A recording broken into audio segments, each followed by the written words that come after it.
something very sick and evil is happening in Israel's jails, and almost nobody is talking about it. Israel is running, and let's be absolutely explicit about this, a system of torture camps. Welcome to hell is not an exaggeration. 9 Israeli reservists sodomized by inserting metal objects up the anus of the prisoner and causing terrible internal injuries. This is leaked CCTV video of what Israeli military police allege is a detainee being sodomized as he's hidden from the view of security cameras by riot shields. They were arrested, taken away to a detention center where there was an enormous outcry. And there was actually an invasion of the detention center, including politicians, in support of the Israeli soldiers. שיש מי שבפרקליטות חושב שאפשר לבוא ולעצור חיילים על דברים שעושים למחבלי נוח'בה, לא נגמר. אנחנו לא יכולים להמשיך כרגיל. Many members of the cabinet are justifying it. Take the example of the Israeli energy minister, Eli Cohen. Reservists who do holy work and guard the despicable Hamas.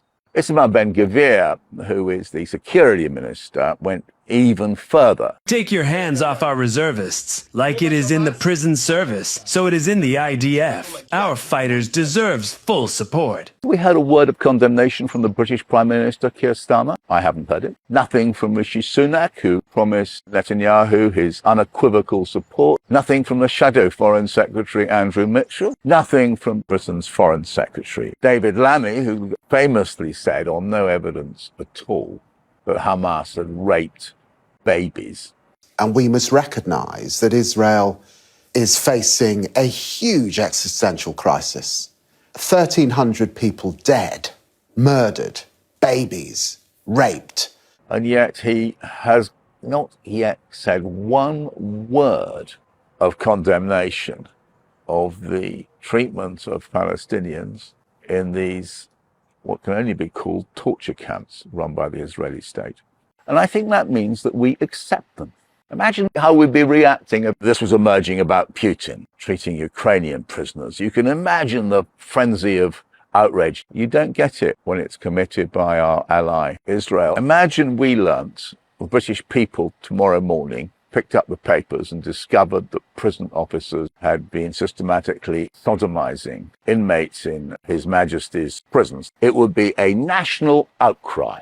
There would be a sense of utter horror. You know, you get the Sunday Times investigation team would be in there. The Sun would be having a screaming headlines sort of denouncing the way that it was being handled. The Prime Minister would have to come on and justify or denounce it. There'd be questions in the House of Commons. You can imagine the near total silence by the Western media. Most Western papers actually invented stories about what was happening on October the 7th. Papers which went along with the fabrications by Israeli sources had the United Nations report, which says that quite a number of these prisoners have died because they're beaten to death or just left to die.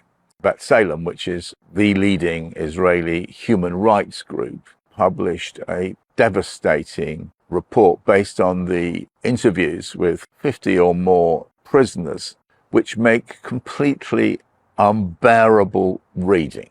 ينادوا عليه كله تعبوس كندرتي. اللي مكسور ايده، اللي مكسور انفه، اللي رجله تم تكسيره في معنى الكلمة. الجندي برجله دفعني فوقعت على وجهي. فطلع نصيبنا في ضربة قوية في الأذن أفقدتني السمع تماما. كان فيها سجين استشهد برضه خالد الشويش الله يرحمه. لدرجة إنه الدودة بيطلع من جسمه وما في أي نوع من العلاج. There are 9,500 Palestinians held in Israeli jails, approximately 200 of whom are children.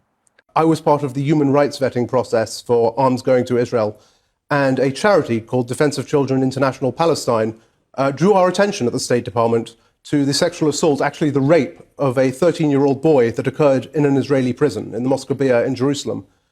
We examined these allegations. We believe they were credible. We put them to the government of Israel. And you know what happened the next day? The IDF went into the DCIP offices and removed all their computers and declared them a terrorist entity.